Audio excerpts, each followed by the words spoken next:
Tunasafiri, tunatoka mbali kutoka nyumbani tunakuja kutafuta.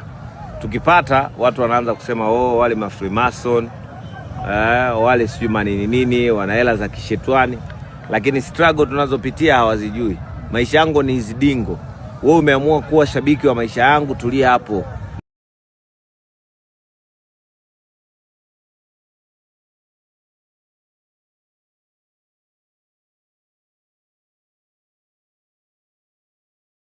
Yaani wewe kwa sababu ushaamua